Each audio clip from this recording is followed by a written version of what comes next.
Now let me give you the Cliff Notes version of how I got into radio. I'm a lawyer, as Jesse mentioned, and I was running a small business in Cleveland, Ohio, even though I'm from here. And I wrote an op-ed piece that got published in the newspaper. And the piece was about government being too large, taxing too much, regulating too much. And then I had one paragraph that said, and by the way, racism is no longer a major problem in America anymore. So I get a phone call from a producer of a radio show. He didn't care what I said about taxes, didn't care what I said about regulation, only cared about was what I said about racism not being a major problem in America anymore. And for somebody black to say that about 25 years ago was revolutionary. He asked me if I would come on his guy's radio show and talk about it. So I was on the show for an hour.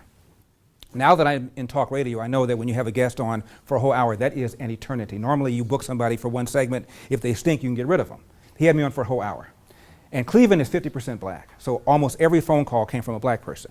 And I got called an Uncle Tom, a bootlicking Uncle Tom, foot-shuffling bootlicking Uncle Tom, Sambo Tom, coconut, brown on the outside, white on the inside, Oreo, same concept, the Antichrist, and then the name that you really call a black person when you really want to hurt his feelings, Republican.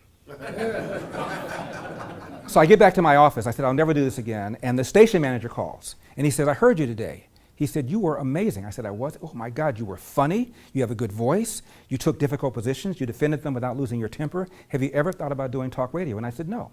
He said, I've got a guy going on vacation next week. Will you sit in for him? I said, no. He said, why? I said, I don't like being yelled at. I don't like being called a bunch of names. No, thank you. He said, are you married? At the time I was. He said, do me a favor, go home to your wife, talk this over, and I think maybe she'll convince you to change your mind. I said, I'll do that, but I doubt that she'll change my mind. So I went home to my then wife, Cindy, and I told her about this. She said, what do you think about talk radio? I said, I know very little about it. What little I know is it seems shallow, glib, and stupid. She said, it is. You'd be good at it. So I did it, fell in love with it. I met Dennis Prager. I got a 2-day audition at KBC, and I've been in talk radio now for about 25 years. One of the things that I've talked about time and time again is the importance of fathers in our lives. Back in 1965, a guy named Daniel Patrick Moynihan, who later on became a Democratic senator, wrote a report called The Negro Family, A Case for National Action. I was in college in 1970, and we read the book when I was a freshman. And most of the white kids, I went to an Ivy League school, only about 10% of the school was black. Most of the white kids called the man that wrote the book racist, patriarchal, and condemned him. And I'm sitting in the back, I raised my hand, I said, you know, I grew up in the inner city, and I'm beginning to see more and more single-parent households and seeing a lot of guys acting out, and I think maybe he's gone to something. So I got called an Uncle Tom by the white kids, and the shuffling bootlicking by the white kids, and Uncle Tom by the handful of black kids that were in the class. Same thing's happening right now. Fact is, in 1965, 25% of black kids were born outside of wedlock. The number now is 73%. And I didn't say this, Obama did. A kid raised out of dad is 5 times more likely to be poor and commit crimes, 9 times more likely to drop out of school, 20 times more likely to end up in jail. Tupac Shakur, speaking of him, he said, I know for a fact, had I had a father, I would have been more disciplined, I would have had more confidence. I once interviewed a guy named Kwesi Mfume. He used to be the head of the NAACP. One of the few so-called black leaders I can get on my show. I've called Jesse 50 times, Al Sharpton 50 times, Maxine Waters 100 times, they won't come on. But Kwesi Mfume did come on. And I said, Mr. Mfume, as between the presence of white racism or the absence of black fathers, which poses the bigger threat to the black community? Without missing a beat, he said, the absence of black fathers. It's a huge problem. And what we've done in our country is incentivize women to marry the government and allowed men to abandon their financial and moral responsibility. When Lyndon Johnson launched the war on poverty, there is a quote that's attributed to him in a book written by a man named Ronald Kessler. And he said, once the effects of my new Great Society program filter down, I'll have these N-words voting Democrat for the next 200 years. I'm not saying there was a plot. What I'm saying is it created this disincentive that has destroyed families, not just black families. 25% of white families today are now born, white boys are now born outside of wedlock. 50% of Latinos are born outside of wedlock. The only percentage that's higher than the black percentage are Native Americans on reservations, 80%. And there's a direct relationship between that, dropping out of school, going to jail, all the other social problems that we talk about. Starts with the family. When I was growing up, I have 2 brothers, older brother, younger brother, I'm in the middle, and I could not stand my father. I could not stand the son of a bitch. Always mad, always surly, and never mad about the same thing, so you couldn't quite figure out what he's mad about. When my dad would come home, if we would have toys on the floor, my dad would kick the toys out of the way. Now these are, by that age, I'd already figured out there was no Santa Claus, and my mom brought all the gifts. So he's buying gifts, and because he's mad that they're on the floor, he'd kick them, and sometimes so hard that he would ruin them. He just seemed irrational to me, like this volcano of anger, and I did not get it. I wondered why he had kids. And when I was about 10 years old, my dad started a restaurant. He saved up his nickels and dimes and started a little cafe in the Pico Union area. So all of us worked for him. My brothers and I worked for him. Nobody liked working for him because he'd get mad and start screaming at you. It's a little diner. It's not even as big as this room, and 15 stools. So when my dad would yell at you, everybody in the restaurant could hear it, and it was embarrassing. And I'd like to say I had enough cashews to say the next time my dad yelled at me, I was going to have it out with him. But I said to myself, next time he yells at me, I'm going to leave. And I did. The waitress called in sick that day, so there was a restaurant full of people, just my dad and me, and I walked out. My dad was pissed. And he came home, he paid me $10 a day plus tips. He had the $10, he balled it up at me, I was laying on my bed, and he said, why did you leave? And I said, I got tired of the way you spoke to me. And my dad turned around and walked out, and I did not speak to him for 10 years. When I say did not speak to him, I mean didn't speak to him. I mean, not even how about those Rams? Do you think it was going to rain? We did not talk. I was able to graduate from high school. I went to college in the East Coast and law school in the Midwest, and then worked in the Midwest, so I never talked to him for 10 years. I would call the house. My mom would answer the phone. I'd talk to her. I would never talk to him for 10 years. So I'm beginning to have a little difficulty sleeping. And I don't know why, but I'm beginning to think it probably has something to do with some sort of unresolved issue with my dad. I don't know. So I called my secretary and I said, cancel all my appointments. I'm going to LA. When I visited LA normally, I would call my mother and she'd meet me at the airport. But I didn't want anybody to know I was coming because I wanted to catch my dad cold. So I walked in, took a cab to the restaurant, walked in, 1:30, they closed at 2:30. I had both my bags. I walk in, my dad was stunned, and I said, I want to talk to you. He goes, fine, wait till we close. We close in about an hour. Shall I put your bags in the back? I said, no, Dad, I'm only going to be here for about 5 or 10 minutes. I was going to call him a son of a bitch. I figured he'd call me an ungrateful son. At least we clear the air.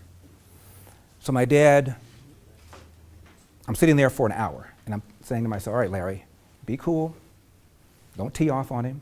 Just very calmly explain to him why it is you have issues with him. And then he'll respond and tell you that you're ungrateful, and then we could be, that'll be that. So my dad sat there, and I teed off on him. And you know how I can be. I remembered every whipping, every beating, every time he took his belt off and hit me with it. Every time he told me to go out in the backyard and get a switch. The time that he hit me with the phone cord. This, that, and the other. I remembered every single thing he ever did. I talked for 20 minutes nonstop. Meanwhile, my dad would, from time to time, pour his coffee, reach over, pour some more coffee, and he took it. And he took it. And when I was done, he said, is that it?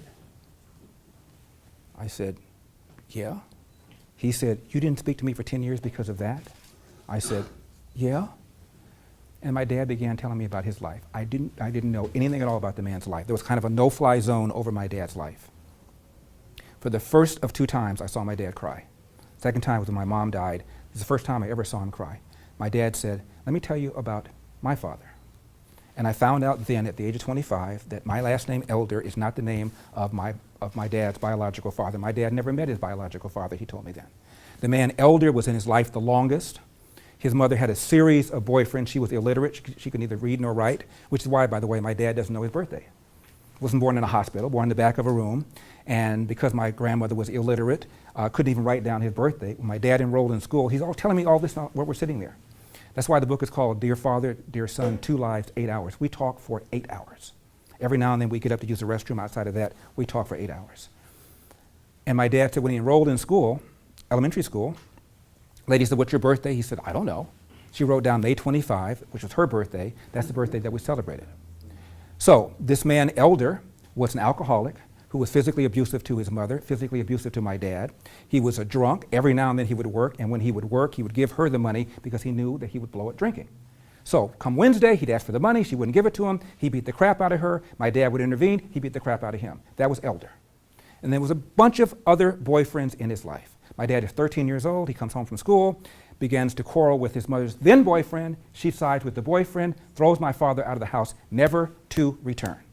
13 years old, Jim Crow South, Athens, Georgia, beginning of the Great Depression. Talk about a bad hand that you're dealt. And never went back. So my dad just goes down the road and tries to get somebody to give him some sort of job. Somebody hires him to clean the yard. Eventually, he's asked to come in and start cooking. He starts cooking. My dad then applies for a job as a Pullman Porter. Some of you are old enough to remember Pullman Porters were a prestigious job. These were the largest private employers of blacks in those days. So my dad got a job as a Pullman Porter and was able to travel all over the country. Nobody in the South was able to travel all over the country. My dad came to LA one time and went, wow, it's sunny and warm, and people seem to be friendly. And so my dad made a mental note that maybe someday he might relocate to LA. Pearl Harbor, my dad joins the Marines. Anybody know what the Montford Point Marines are? These were the first black Marines. These were the equivalent of the Tuskegee Airmen. There were 20,000 of them from 1942 to 1949. My dad was one of them, and about 3 years ago, Congress gave them a Congressional Gold Medal. My dad got his posthumously at Camp Pendleton. Dana Rohrabacher arranged for my dad to get it. So I got a gold medal from my dad. He became a staff sergeant, was in charge of cooking facilities. The bombs fell, war's over, my dad goes back to Chattanooga where he had met and married my mom, and he went to restaurant to restaurant to restaurant to try to get a job as a cook, given all his experience, and he was told time after time after time, we don't hire niggers. And my dad said, I've cooked for the military. We don't hire niggers. He goes to an unemployment office. He walks to the door. The lady sends him out, says he went to the wrong door. My dad goes out, sees colored only, goes through that door to the very same lady who sent him out. My dad went home to my mom and said, this is BS. I'm going to Los Angeles, where people seem to be more fair. So this is 1946, 47. Comes to LA, goes to restaurant to restaurant to restaurant, and he's told, I'm sorry, you don't have any references, which is the way they do it in LA. My dad said, I'll work for you for free if you just give me a reference. They wouldn't do that. My dad goes to an unemployment office, this time one door, walks in, lady says, I've got nothing for you. My dad said, what time do you open? She said, 8:30. What time do you close? She said, 5:30. He said, I'll be sitting in that chair at 8:30. I'll be there until 5:30 until you find something. My dad sat in a chair for a day and a half. She calls him up. I got something, I doubt that you'll want it. My dad says, I'm sure I'll want it. What is it? She said, it's a job at Nabisco Breads cleaning toilets. My dad said, of course I'll take it. He took that job for 10 years, took a second job with Barber and Bread for 10 years, also cleaning toilets, cooked for a family on the weekend, and went to night school 2 to 3 times a week to get his GED. The man averaged about 4 hours of sleep a night. That's why he was so mad all the time. Can you imagine how you feel when you don't get good sleep? Decade after decade doing that. That's why he was cranky. And my dad then saved his nickels and dimes, started a cafe called Elder Snack Bar, 1230 South Valencia. Taste the difference. And he ran that until his 80s. Was able to buy that piece of property, the one next door to it, and also the home where my mom and my dad lived. And my dad always told my brothers and me this: hard work wins. You get out of life what you put into it. You can't control the outcome, but you are 100% in control of the effort. And before you get mad at somebody else for what you think they've done to you, go to the nearest mirror and look into it and say, what could I do to change the outcome? And he also said, no matter how good you are, no matter how hard you work, sooner or later, bad things are going to happen. How you respond to those bad things will tell your mom and me whether or not we raised a man. And that's me. And that's what I believe, and that's how I've always lived my life. When Obama got elected, I'm old school, so my house, I have the New York Times, LA Times throne. Nobody does that anymore. I pick up the newspaper, and there's all these colored pictures of black families holding their babies, talking to their children, New York Times, LA Times, and there are all these parents are saying this: for the first time, I can now look at my son. For the first time, I can now look at my daughter and say, you can be anything you want to be now that this man is president. So I went on the air and I said, what if Obama had lost? What would these parents have told their kids? You didn't believe it when you said it before? I'm 7 years old. And my mom and I are sitting in my old house reading an illustrated book of presidents from George Washington to the then incumbent Dwight Eisenhower, every single one of them. Highlights, lowlights. And my mother closed the book when we were done and she said, Larry, if you want it bad enough, you work hard enough, someday you can be in this book. That was 1959. And I believed her. So I don't understand why it took Obama for people to realize that the country's changed dramatically. and that you can be what you want to be, and life is a bunch of choices. My mom grew up on a farm. She grew up on a farm in Huntsville, Alabama. And the farm was in her family. So my mom was like royalty compared to my dad. She had a year of college, which is like having a PhD for a woman of her age. And my mom always, always, always told my brothers and me, no matter what anybody says to you, nobody can hurt your feelings without your permission. We were in class, high school, and we were reading this poem. And the poem went like this. While riding through old Baltimore, so small and full of glee, I saw a young Baltimorean keep a looking straight at me. Now I was young and very small, and he was no whit bigger, and so I smiled. But he poked out his tongue and called me nigger.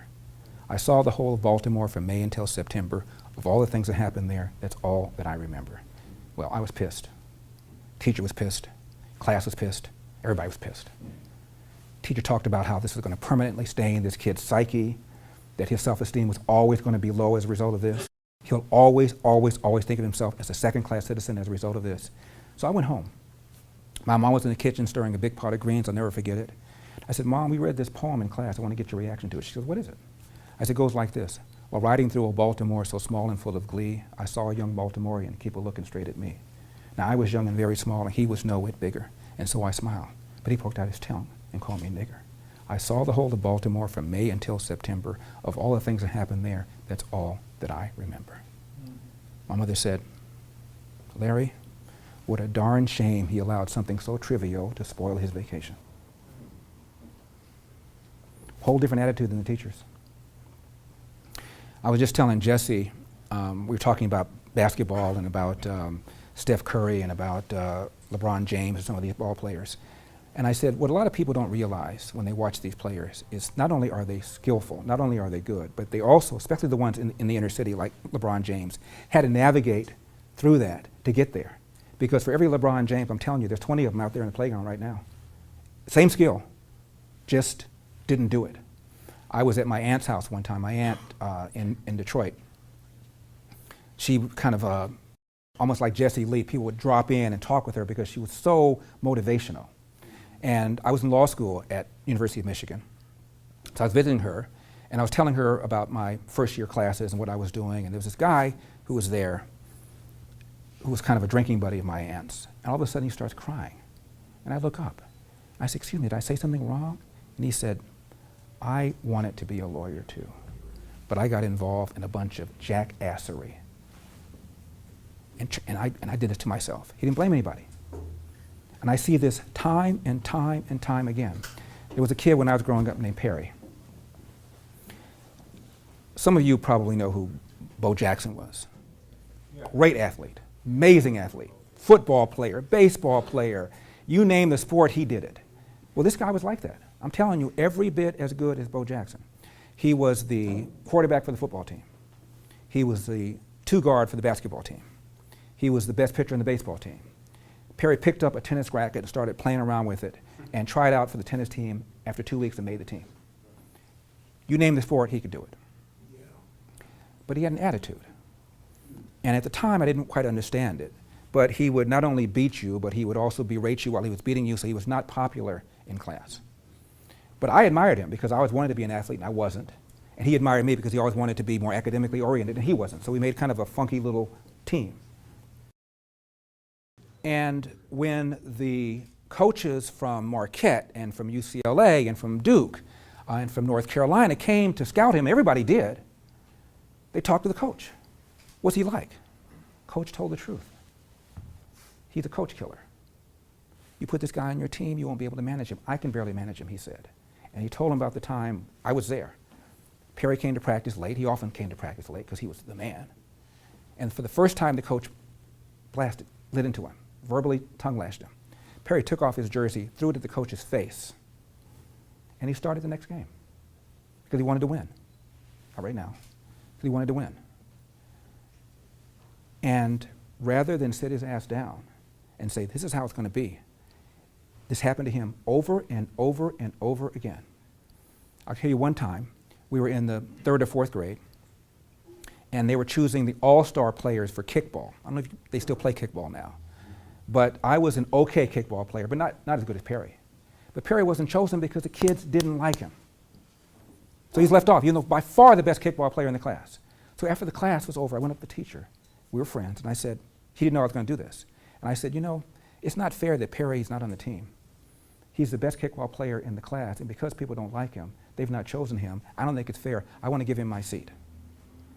What she should have said was, he's going to have to learn that part of life is not just being good, but getting along with other people and not berating them. Instead, she said, okay, this is the kind of thing that happened to him his whole life. So when the coaches came and said, what's he like? Coach told the truth. Coach has his credibility on the line. He can't tell these college coaches a bunch of BS because that then would ruin his reputation. So he told the truth. So instead of going to Duke, bye-bye Marquette, bye-bye UCLA, bye-bye USC, he ended up going to Cal Poly Pomona, not a basketball school. So he's pissed. Starts smoking dope, starts missing class. Make a very long story short, we grew up not too far from each other in a small little house. He had a room in the back. Right now, as we speak, Perry is in that same house, and he's in the room in the back as we speak. All that potential. Changed his name to Abdul. I went away to college. I come home. I go to visit him. My name is Abdul. Don't call me Perry anymore. Why? Well, I'm not being be called by my slave name anymore. Call me Abdul. And I told him, well, you know, Arabs took more blacks out of Africa and took them to South Africa and the Middle East than white Europeans took blacks out of West Africa to North America. That's a lie. I said, oh, I don't know what I'm talking about. And he told me about how he was oppressed because of the man. I said, Perry, and he had a bunch of kids in the neighborhood listening to him at the time. I said, you can tell these kids all that BS. I know you. I've known you since the second grade. We had the same teachers. So whatever the white man did to you, he did to me. How come he didn't hold me back? I said, what you did was on you. What you did was anger. And I found out later on about how much anger he had against his father. Generally speaking, when I grew up in the 60s, virtually nobody came from a single-parent household. There was one kid down the street named Greg who didn't have a mom, and she died, collapsed. First kid I know to lose his mom. Outside of that, everybody in my neighborhood had fathers. They had varying relationships with their fathers. All these fathers were World War II vets, Depression-era guys, tough guys. They were not like Ward Cleaver where you could talk to them about your problems. Everybody had issues like that with their dad, but they were there. But Perry didn't. And I did not realize the damage it was doing. It turns out his mom also was an alcoholic. I didn't even know that. Mrs. Brown always seemed fine to me, but when we got older, I found out that she was also drinking. So he was angry at his father, angry at the world, and took it out on everybody around him and ended up creating a self-inflicted wound that messed up his life. And the moral to the story is, everybody's life right now is a series of choices. Big choices, little choices, acts of omission, acts of commission, things you didn't do, things you did do, and ultimately they add up to put you where you are. And before you blame somebody else, you look in the mirror and ask yourself, what could I have done to change the outcome? Anybody have a question? Yes, sir. Larry, I'd like to know about your brothers and how their relationship was with their father. I have two brothers. I have an older brother named Kirk. My brother was in the Navy. When I was 13 years old, he joined the Navy. And he is now retired very comfortably from SoCal, Unical. It was Phillips, 76, had a bunch of different incarnations, but he was a foreman, retired, now living in Riverside, very happily married forever. He and his wife have one of the happiest marriages I've ever seen. You see them together, they act like newlyweds, they act like kids. When I had this reconciliation with my father, by the way, my two brothers and I also, again, we also felt the same way. So I had this reconciliation with my dad. I called my older brother, the one you just mentioned, and I told him what happened. I said, Dad is not the son of the bitch you think he is. And I told him all the stuff I told you about how hard he worked and all the stuff that he went through. My brother was surprised. I said, call him. He said, I'm not going to call him. He had a fight with my dad too for another silly reason. I'm not going to call him. So I'm visiting my dad about 2 weeks after I had this conversation with my brother Kirk. I said, Dad, did Kirk call? He goes, yeah. And I said, what happened? He said, we had about a 3-hour conversation.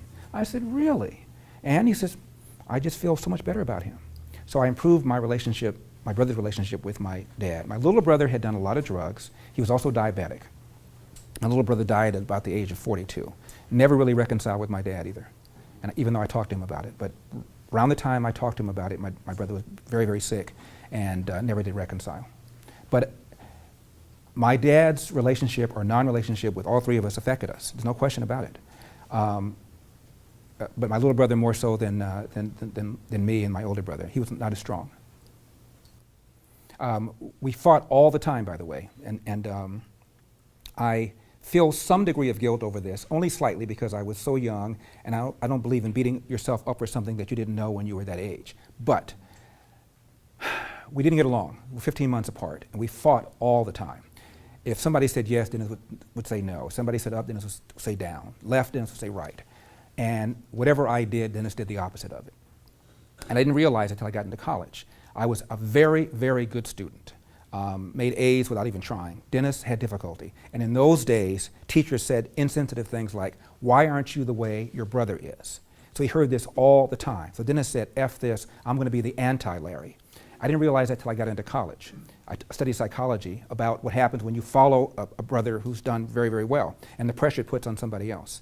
And so Dennis rebelled and wanted to be the anti-Larry. Had I understood that was going on, I would have treated him differently. But I just thought he didn't like me, and we just had this tension.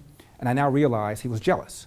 And he was jealous because he wasn't as good in school as I was. If I had done that and known that, I would have been a lot more patient, but I didn't. Anyway.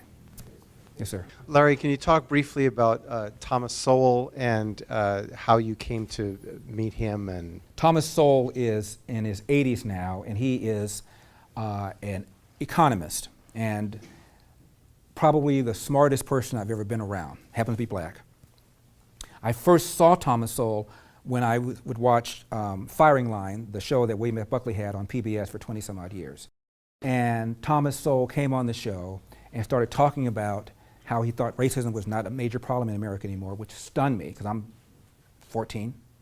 And he was opposed to affirmative action, which doubly stunned me. I kind of felt that given the fact that we got jacked over because of slavery and because of Jim Crow, they kind of owed us this.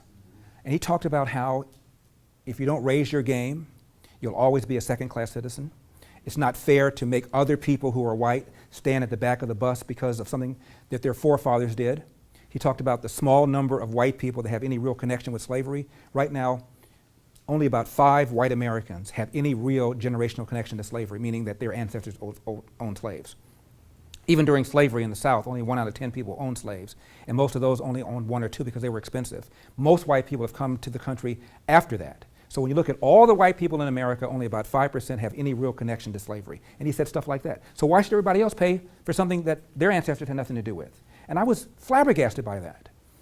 So I began reading his books. He's written about 40 books. David Mamet, the playwright, called Thomas Sowell America's greatest contemporary philosopher. Not economist, philosopher, because he writes a column in about 300 newspapers, been writing it now for 20 or 30 years, written about 30 or 40 books. If you guys don't know him, go on YouTube and you'll see him and check him out and meet him. So I'm, fast forward now, I'm doing talk radio, and I'm on C-SPAN. My show in those days was 4 hours. They put the entire 4-hour show live on C-SPAN, so anybody in the country could see it. I get a letter from a man named Thomas Sowell. Dear Larry, my wife and I watched you. You were amazing. I just want you to know how thoroughly impressed we were with you. If I can do anything for you, let me know. That's like getting a letter from Elvis. You know he's still alive. And Tom Sowell invited me to his home. He lives in the Bay Area.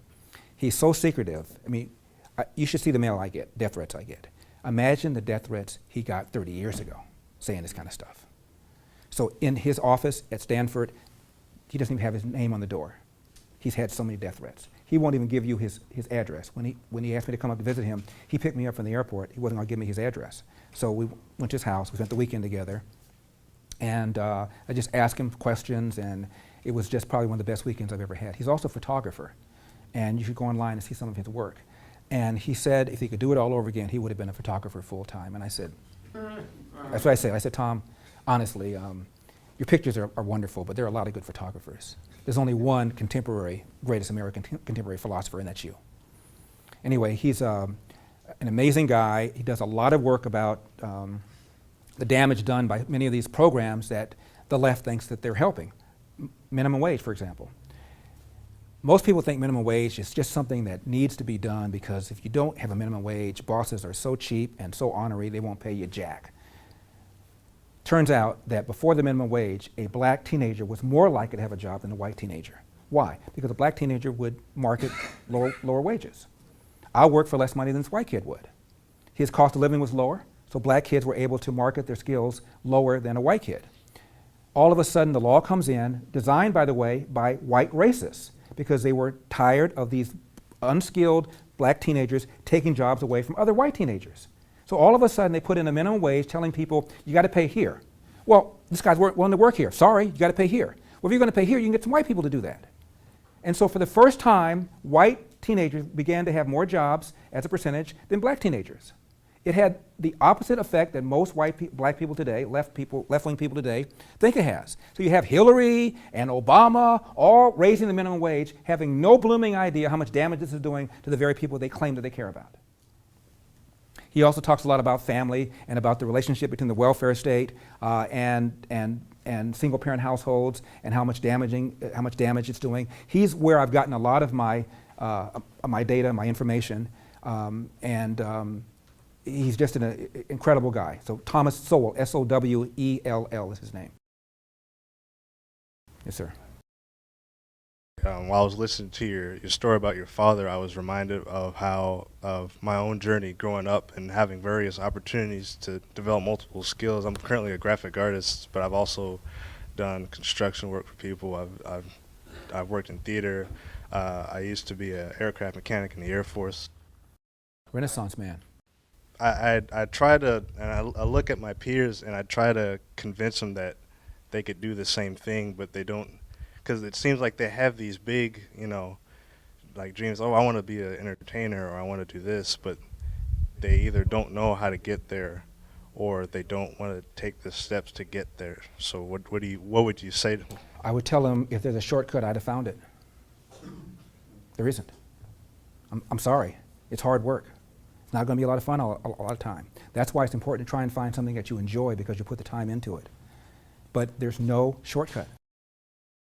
And if you try hard, people will help you. People will come to you. You remember the Dream Team, the Olympic Dream Team, with Magic and Michael Jordan and Charles Barkley and all those guys? Crushed the rest of the world. Beat them by 50, 60, 70 points sometimes. That doesn't happen anymore. Why? The rest of the world raised their game. They didn't lower the hoop. They didn't widen it. They got better. Let's get better. Work harder, smarter, more disciplined, more dedicated. Put the same amount of time we put into shooting free throws as we put into math and science and literature, and we'll raise our own game. I'm Larry Elder.